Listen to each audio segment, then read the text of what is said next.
বরাক উপত্যকা সহ বিভিন্ন এলাকার গুরুত্বপূর্ণ খবরের মধ্যে স্বাগতম। আজ হলো 18 নভেম্বর, এক অগ্রহায়ণ মঙ্গলবার। আজকের সন্ধ্যার প্রথম খবরটি হলো অরুণোদয় প্রকল্পের 3 সংশোধনীর সময় যে মহিলাদের নাম বঞ্চিত রাখা হয়েছে তাহাদের নাম অন্তর্ভুক্ত করা হবে, এরকম মন্তব্য ডক্টর হিমন্ত বিশ্ব শর্মার। সরকারি প্রকল্পের অনুদানে মহিলাদের ক্ষমতাপরায়ণ এবং আত্মনির্ভরশীল হয়ে উঠানো আমার কাজ এবং পরিকল্পনাও রয়েছে। যে মহিলারা সরকারি প্রকল্প থেকে বঞ্চিত আছেন তাদের সবজনকেই যোগ্য হিতাধিকারী দেখে দেখে এই নামে অন্তর্ভুক্ত করা হবে বলে তিনি পরিষ্কারভাবে জানিয়েছেন। মহিলা ক্ষমতা আত্মনির্ভরশীলের পরিকল্পনা উনার মনে আছে এবং সবসময় থাকবে। যোগ্য হিতাধিকারী দেখে দেখে এই সব মহিলাকে অন্তর্ভুক্ত করা হবে বলে তিনি জানিয়েছেন। তিনি সঙ্গে জানিয়েছেন মহিলা ক্ষমতা ও আত্মনির্ভরশীলের জন্য অরুণোদয় প্রকল্প, মহিলা উদ্যমিতা সহ এবং ছাত্রীদের নিযুত ময়না প্রকল্পে এরকম অনুদান শুরু করেছিলেন যাহাতে নারী শক্তি আরো দৃঢ় হয়ে উঠে, নিজ ক্ষমতায় এবং আত্মনির্ভরশীল হয়ে উঠে। যোগ্য হিতাধিকারী কেউ বঞ্চিত থাকবেন না বলে তিনি জানিয়েছেন। সঙ্গে জানিয়েছেন আরো নতুন সরকারি পদে হাজার হাজার যুবতী যুবতীকে নিযুক্তি করা হবে। তিনি আরো জানিয়েছেন নতুন সরকারি চাকরির সাথে সাথে যুব সমাজকে আগ বাড়ার জন্য আরো সরকারি প্রকল্পের অনুদান শুরু করবেন যাহাতে যুব সমাজে স্বাবলম্বী হয়ে উঠে, ভবিষ্যতের দিকে অগ্রসর হওয়ার সুবিধা পায়। এ সরকারি প্রকল্পের অনুদান যুব সমাজকে ভবিষ্যতের দিকে আত্মসহায়ক হয়ে উঠার এক সম্বল হয়ে থাকবে বলে তিনি জানিয়েছেন। এর পরবর্তী খবরটি হলো মৃত্যুদণ্ডে দণ্ডিত বাংলাদেশের ক্ষমতাচ্যুত প্রধানমন্ত্রী শেখ হাসিনা। এ নির্দেশাজ্ঞা জারির পর বাংলাদেশে উত্তেজিত সৃষ্টি হয়েছে। শেখ হাসিনার রায় ঘিরে উত্তেজনা বাংলাদেশে। বাংলাদেশের রাজধানী ঢাকায় হাই অ্যালার্ট জারি। অশান্ত প্রতিরোধ করতে আইন শৃঙ্খলা বাহিনীকে কঠোর নজরদারির নির্দেশ দেওয়া হয়েছে। বাংলাদেশের রাজধানী ঢাকায় উত্তেজিত হওয়ায় হাই অ্যালার্ট জারি। বাংলাদেশের ক্ষমতাচ্যুত প্রধানমন্ত্রী শেখ হাসিনার রায় ঘিরে উত্তেজনা পুরো সৃষ্টি হয়েছে। আইন শৃঙ্খলা বাহিনীকে কঠোর নজরদারির নির্দেশাজ্ঞা জারি করা হয়েছে। এর পরবর্তী খবরটি হলো 26-এর বিধানসভাকে সামনে রেখে গৌরব গগৈর বক্তব্য।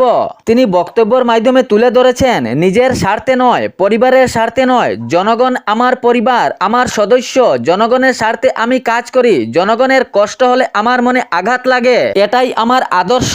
তিনি প্রসঙ্গে জানিয়েছেন পরিবর্তনের নাম বিজেপি সরকারের আমলে আসাম রাজ্যে একের পর এক স্থানীয় ব্যবসা বন্ধ হচ্ছে।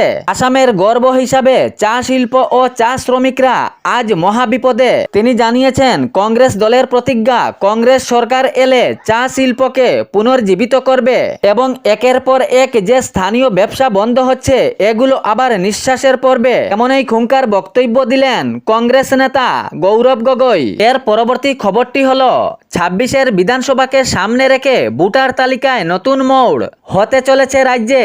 এসআর প্রক্রিয়া তথা ভোটার তালিকার বিশেষ সমীকরণ। অসম রাজ্যে ভোটার তালিকার বিশেষ পুনঃ বিবেচনার নির্দেশ দিল নির্বাচন কমিশন। আগামী 22 নভেম্বর থেকে 27 ডিসেম্বর পর্যন্ত প্রকাশ করা হবে খসড়া ভোটার তালিকা। দাবি ও আপত্তি করা যাবে 2 ফেব্রুয়ারি থেকে 10 ফেব্রুয়ারি পর্যন্ত।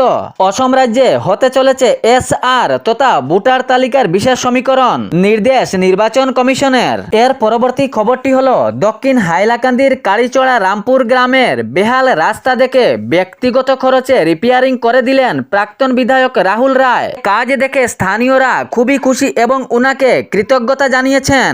পরবর্তী খবরটি হলো কাছাড়ের ধলাইয়ে এক চাঞ্চল্যকর ঘটনা, নদীতে ভেসে উঠল অপরিচিত মৃতদেহ। ধলাইয়ে রুকনি নদীতে অপরিচিত এক মহিলার লাশ উদ্ধার। তো চাঞ্চল্য সৃষ্টি হয়েছে এলাকা জুড়ে। রুকনি নদীতে বালিচরে আটকা পড়েছিল এই অপরিচিত লাশ। বিভ্রস্ত অবস্থায় দেখা গিয়েছে এই লাশকে। সঙ্গে সঙ্গে স্থানীয়দের মধ্যে এ খবর ছড়িয়ে পড়ে। সঙ্গে সঙ্গে স্থানীয়রা পুলিশ প্রশাসনকে খবর দেন। তড়িঘড়ি করে পুলিশ প্রশাসন ঘটনাস্থলে উপস্থিত হন এবং অপরিচিত মহিলার লাশ উদ্ধার করেন। এই মহিলাকে উদ্ধার করে শিলচর মেডিকেল কলেজ হাসপাতালে পাঠানো হয় ময়না তদন্তের জন্য। এর পরবর্তীর খবর ধুবড়ীর কংগ্রেস সাংসদ রকিবুল হোসেন জানিয়েছেন বিজেপি সরকার যে উচ্ছেদ অভিযান চালিয়ে শত শত ঘরবাড়ি ভাঙচুর করেছে, কত লোকজন ঘর থেকে বেঘর হয়েছেন।